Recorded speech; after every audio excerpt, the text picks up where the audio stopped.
we are going to discuss chapter 2nd of Indian economic development, that is Indian economy from 1950 till 1990. When India became free, we got a poor, backward, and stagnant economy in legacy. There was an urgent need to raise income levels, improve the standard of living, and overcome poverty. Our leaders had to bring about economic reconstruction. They had to decide one, which economic system to follow and how to plan for faster economic development. Now, before dealing with all these topics, we need to know the meaning of economic system. Economic system can be defined as an arrangement by which central problems of an economy are solved.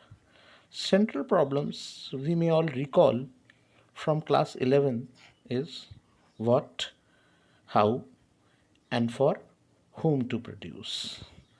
And economic systems are basically of three types: market oriented, centrally planned, and a combination of both these, that is, mixed economy. India, we all know, adopted a mixed economic system. Some leaders were in favor of socialist economy, but in a democratic country like India, private sector cannot be ignored totally. Capitalist system did not appeal to our then Prime Minister Pandit Jawaharlal Nehru due to lack of social welfare motive and dominance of private sector. As a result, mixed economy was adopted in India. We will now talk about economic planning. In India, the idea of economic planning became a reality with the setting up of Planning Commission in 1950 under the chairmanship of Professor P.C. Mahalanobis. It is important to note for all of us that Planning Commission has now been abolished. In January 2015, it has been replaced by Niti Aayog. The role of Niti Aayog is to make such policies that accelerate the pace of economic growth in our country. Now, what is economic planning? Economic planning refers to a system under which a central authority, like our former Planning Commission, sets a set of targets and specifies a set of programs and policies to achieve those targets within a given frame of time. The principal focus is the rational management of our scarce resources. The resources are to be used very rationally so as to maximize social welfare as well as GDP. As we all know, our economy is a mixed economy.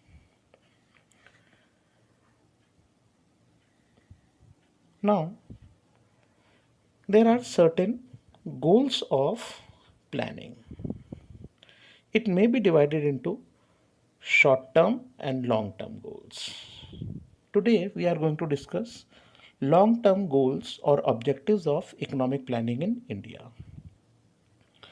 Our first goal is to achieve higher GDP, that is, GDP growth. Increase in GDP implies increase in the level of output in the economy. It implies an increase in the flow of goods and services in the economy, which in turn will increase the standard of living. When the increase in flow of goods and services is consistent over a long period of time, then only it is called economic growth. Thus, GDP growth leads to economic growth. Our second long term goal is equity or equitable distribution. Economic growth would become a meaningless exercise if the benefits of growth acquire to only a handful of people in our society. In this context, we may note the following observations.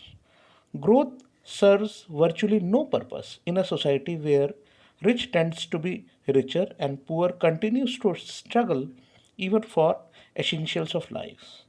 Benefits of growth must spread across all sections of the society so that the distribution of income become equitable. I am telling you equitable, not equal. Equitable distribution of income implies social equality, and it is very important principle of economic planning in India. Another long-term goal of economic planning in India is modernization. Modernization refers to upgradation and adoption of modern technology in the process of production.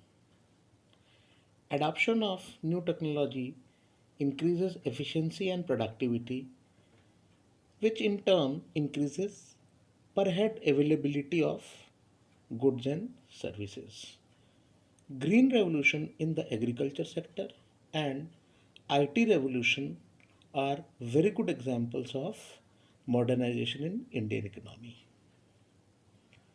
But there is another aspect to modernization, particularly when it comes to country like India, that is change in social outlook. It means change in attitude, breaking down gender bias, caste prejudice, removal of superstitious beliefs, and other social evils. Now, we will discuss another long term goal, that is self sufficiency. It refers to the state of being able to provide essential goods, particularly food grains, without the help of rest of the world. The basic idea was not to expose Indian economy to political pressure from rest of the world, because we were simply dependent on them for our food grain supplies. India wanted to be self-sufficient in food grains and avoid uncertainties. It is not only about food grains but also reduction of various types of imported goods. That also is a long term goal in self sufficiency. Thank you for the day.